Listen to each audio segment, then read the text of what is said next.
You're listening to Family Talk, the radio broadcasting division of the James Dobson Family Institute. I am that James Dobson, and I'm so pleased that you've joined us today.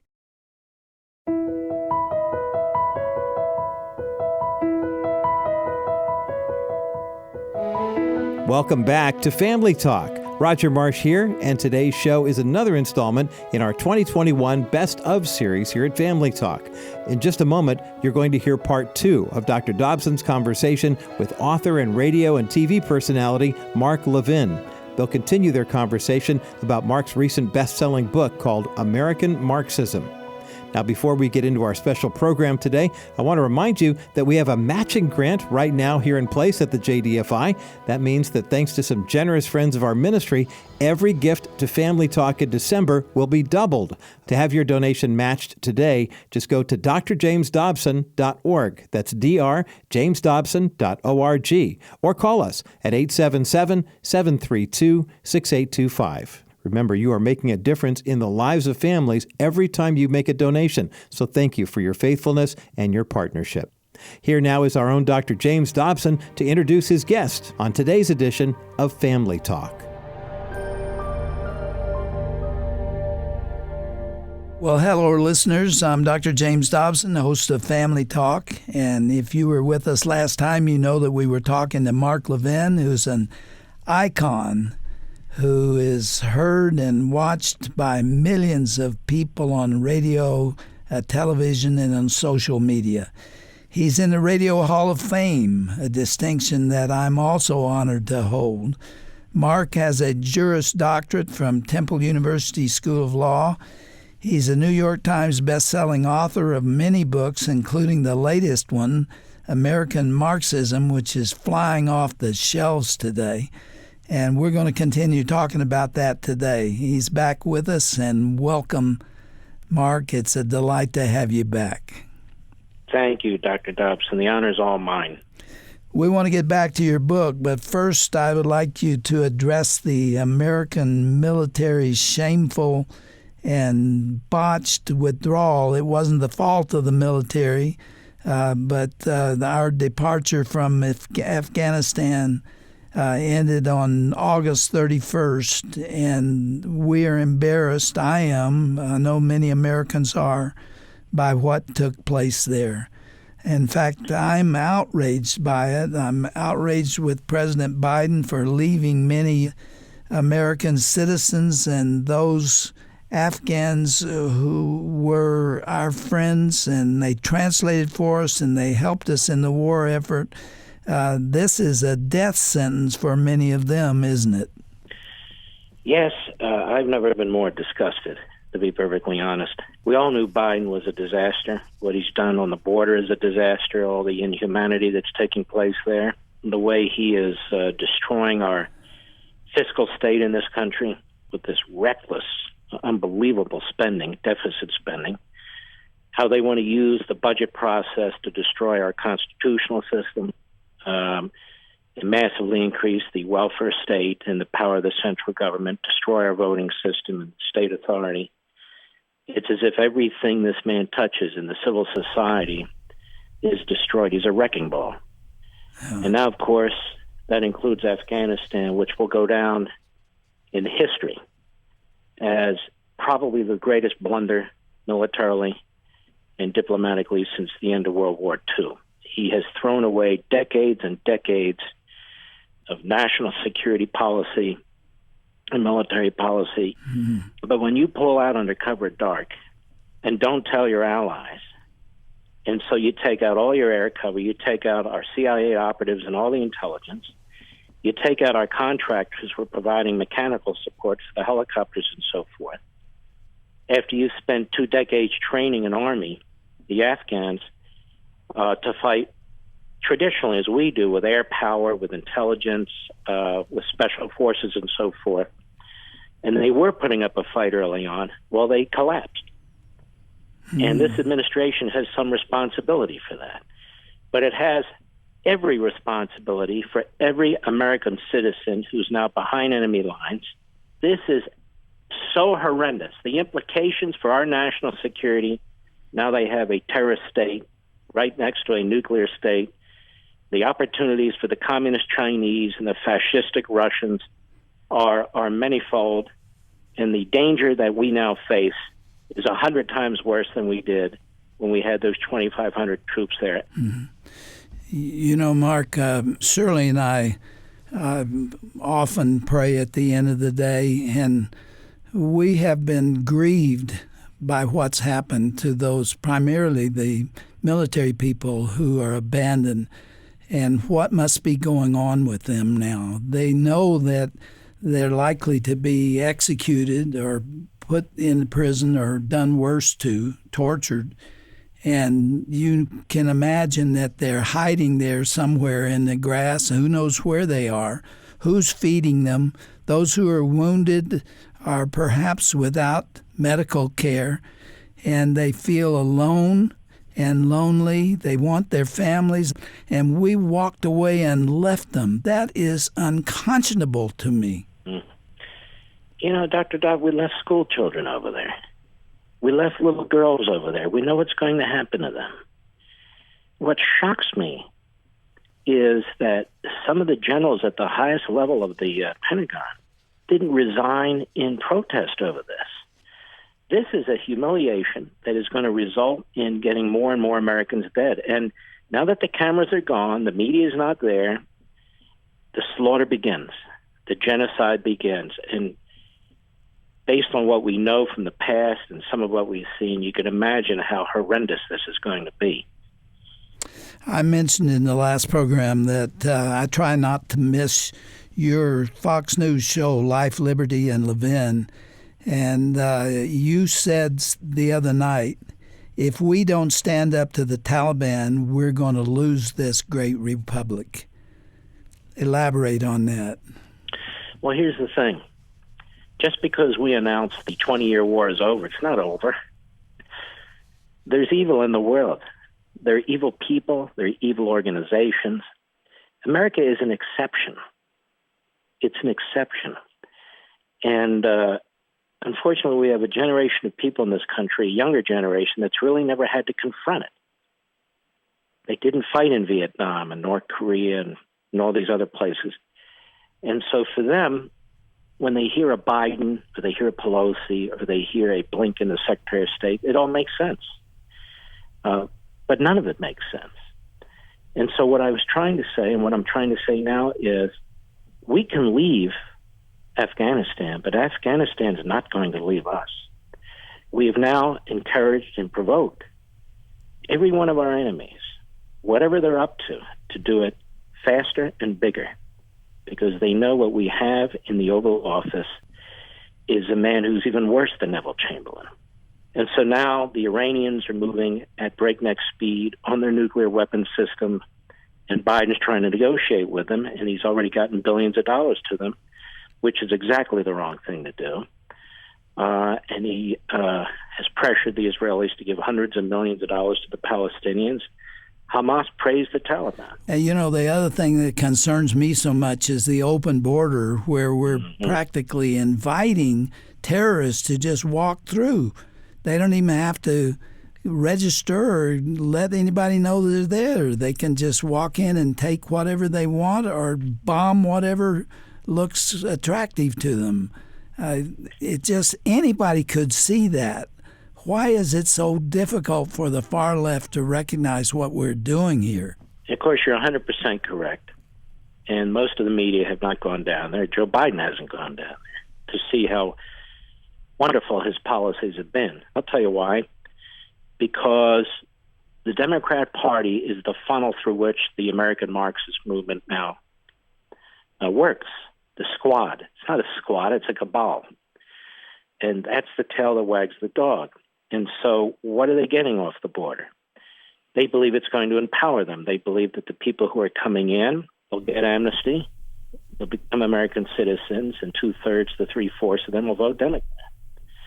I also explain in the book there's this lat-crit movement throughout our colleges and universities, particularly in the Southwest and the West, where students are being taught that America is an illegitimate country, that white European Protestants conquered this land, that it belongs to the people who we call illegal aliens, that the only illegal aliens in America are the Europeans. This is what they're being taught.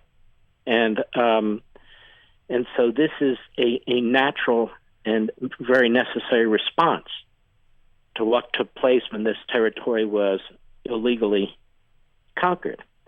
And so one of the first things Joe Biden did when he came into office was he signs all these executive orders that institute all these various movements and, of course, immediately open the border wide open. So, the virus comes through, he'll blame DeSantis. Crime comes through, he'll blame the cops. On and on and on. Anything comes through, he'll blame Trump. But in the meantime, you're going to have 2 to 2.5 million illegal aliens in this country in the first year of the Biden presidency, and it's not going to stop. Talk about the bullies who are out there in China and North Korea and Cuba and Venezuela and Russia who see weakness in this presidency and in this country, and we're almost inviting them to take a shot at us. What do you think is going on in their heads these days? Well, let's us, your audience, put our heads where their heads are. You see an extremely weak president. You see a extremely weak top level at the Pentagon, generals and admirals.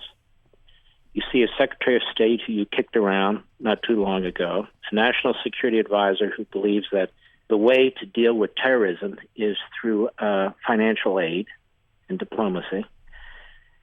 And you're thinking to yourself, wow, now's my opportunity. What is Biden going to do if we invade Taiwan? What's Biden going to do if we invade Ukraine? What's Biden going to do if we get nuclear missiles and aim them at Tel Aviv and Jerusalem? What's he going to do? He won't even save American citizens who are now behind enemy lines. He won't even do that. So what's he going to do? So when you have somebody like this and you have circumstances like this, and this is why many of us can't sleep at night, we are in an extremely gravely dangerous situation right now that I do not remember any other time in my lifetime. We have never had an executive like this before. Address your comments to the American family. I am extremely concerned about what American Marxism means for marriage and the family, and especially for children. That is addressed in your book. Talk about it here. First of all, parents, you're responsible for your kids.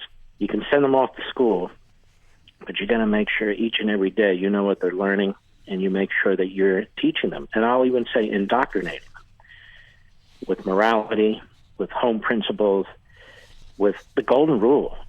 I mean, doesn't the Golden Rule kind of say everything in the Ten Commandments and real American history? You cannot assume anymore you're sending your kid off to school and they're going to learn these things. But in many cases, they're going to learn the opposite. They're going to learn to hate you, the family, and your country. So this is very, very important.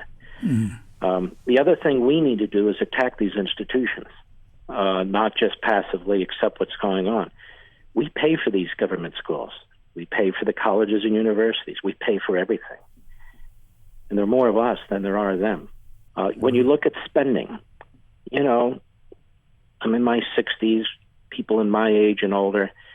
It's the people who are younger, our children, our grandchildren, generations yet born, who are going to have to cope with an impossible debt. Yeah, we're leaving a mess for our children, aren't we? And you know what?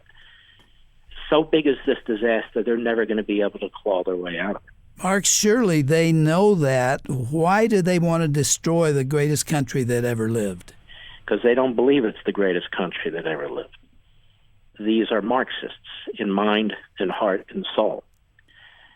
They do not share what we believe in. They have every reason, from their perspective, to hate us and to try and tear this country down. And that is their goal. And that is why in the first chapter I say, it's here. You better wake up and look at it. It's staring you right in the face. It's here. You may not have believed it would be here, that it was even possible. It's here. It's possible. It's reality. And we've got to confront it. Mark, on page 217 of your book, you summarize 4 fundamental differences between Marxism and the Founding Fathers' vision for America. repression instead of engagement, compliance instead of speech, conformity instead of independence, and subjugation instead of liberty. And I remember writing that chapter and then calling my wife over and reading it to her. And she said, I think you've hit it on the head there. And I'm sure there could be other differences too. But that's right. I mean, when you think about Marxism, and not to get too heavy, and Rousseauism and Hegelism and all these isms, the bottom line is to destroy the individual. Now, when you destroy the individual, you completely undermine the entire purpose for America. The Declaration of Independence is basically a concise statement of the Renaissance, a concise statement of the Enlightenment, a concise statement of Judeo-Christian bottom line beliefs. The Declaration and the Constitution have been constantly attacked by the progeny of Marx, which is progressivism. That's what they name themselves. We know it's not that, but that's what they call themselves. So the intellectuals in the late 1800s, early 1900s, they would embrace the fundamentals of Marxism, and they understood that the Declaration of Independence needed to be trashed, and the Constitution and the limits that it would put on the social engineers needed to be trashed. This is a fundamental battle over the founding of America. This is a fundamental battle over faith and family, and this is the battle we're in. This isn't a battle over the edges anymore, or just mere policy disputes. This is a battle over life and liberty versus tyranny. Let's talk about some components of that. Where does gender fit into this battle? Well, like everything else, they have taken what traditionally and customarily has been accepted and blown it up. And so you actually have a transgender movement, that's built around transgenderism. And it doesn't matter that it's a tiny fraction of society. I have argued that it is a way, again, to attack the nuclear family. And so kindergarten and elementary school students need to be taught about it, you see, in these government/public schools. First of all, from my perspective, they shouldn't be taught anything about sex, period. But, I guess I'm kind of old-fashioned. So now it's transgenderism, a transgender movement. I write about that in the book. Professors are promoting it. The teachers' unions are promoting it. The United Nations is promoting it. And you do have to ask yourself why. Is it because so many people are discriminated against? No, and that can be easily addressed.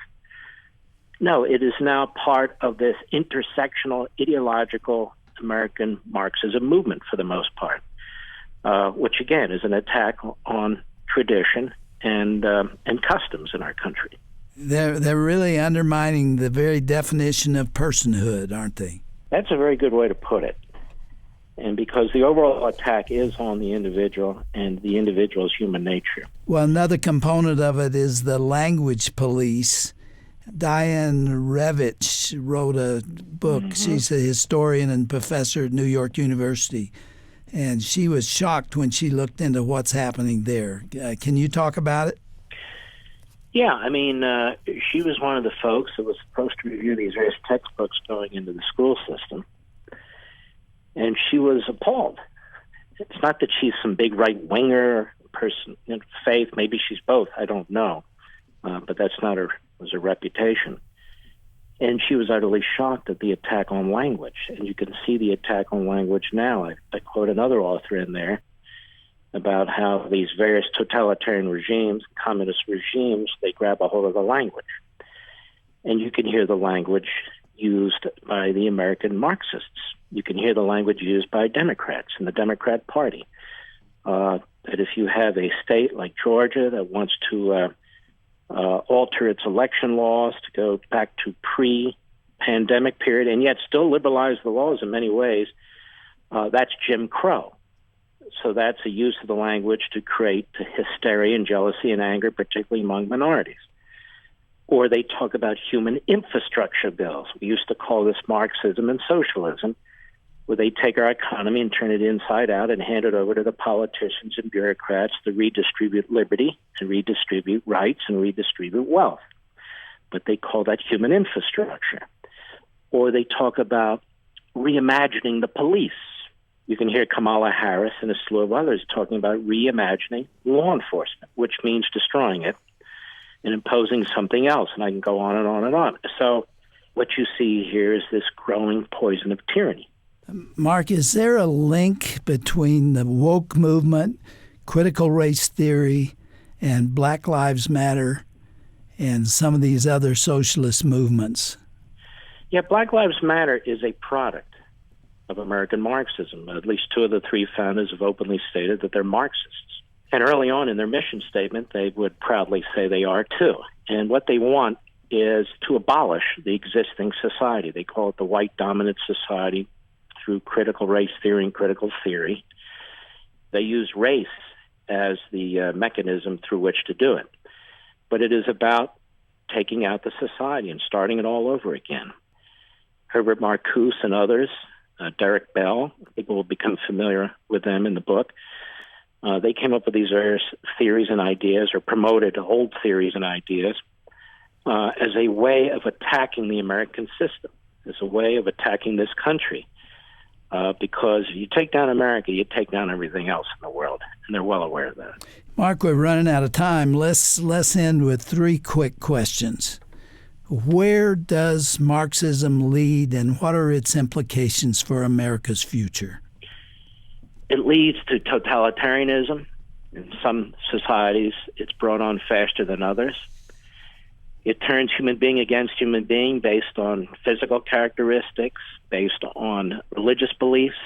It is the disuniting of a society. What does it lead to? It leads to violence. It leads to unhappiness. It leads to poverty. It leads to all the things that we see in the rest of the world where they do not embrace the kinds of principles and beliefs that we have for so long. It is, as a bottom line, just shocking to believe that this generation of American Marxists would take the finest, the most incredible nation on the face of the earth and destroy it. We are so blessed to have been born in this country, or to have come to this country, and to throw it away is just unacceptable, which is why I encourage people to stand up to this. How can we fight it? Well, I've done my best. I say what I say on the radio and TV, but I hope people will take a look at this book, and I hope it'll give them many, many ideas. We cannot fight it in the abstract. We cannot fight it as an ambiguous force. We need to know exactly what we're up against, and we need to find their weaknesses and their imperfections, and we need to pursue them. We need to use the strength of liberty and the strength of our Constitution against them. That's all we can do. I just pray that the American people will take seriously what you've had to say, because in its own way, this is a warning. This is not just a historical statement. This is a warning for where this country is going, and it's moving so rapidly it takes my breath away. And the very fact that many people have plunked down the cash to get a copy of this 300-page book and learn from it is encouraging to me. I appreciate the work that you do, Mark, and it's got so many dimensions to it. I don't know how you get it all done, but I appreciate you taking the time to be with us and to share your thoughts with us, and I look forward to hearing from our constituency. May God bless you and protect you from those who would be highly offended by the conservative, traditional things you have written. Thank you, Dr. Dobson, and God bless you and your family and all your followers and listeners, and God bless this country. You take care of yourself. And you too.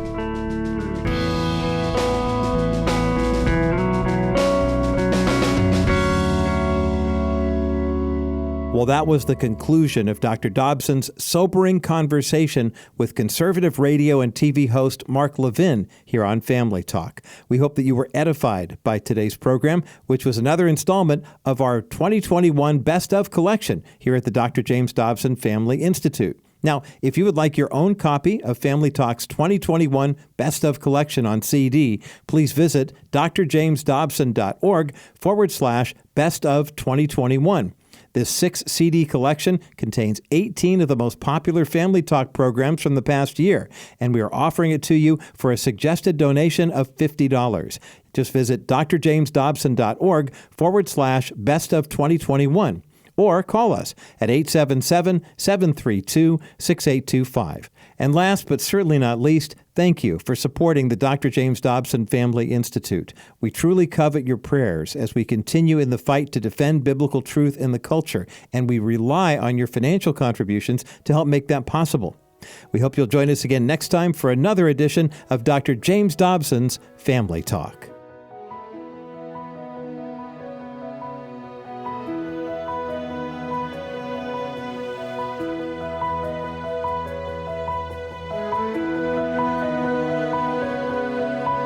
This has been a presentation of the Dr. James Dobson Family Institute.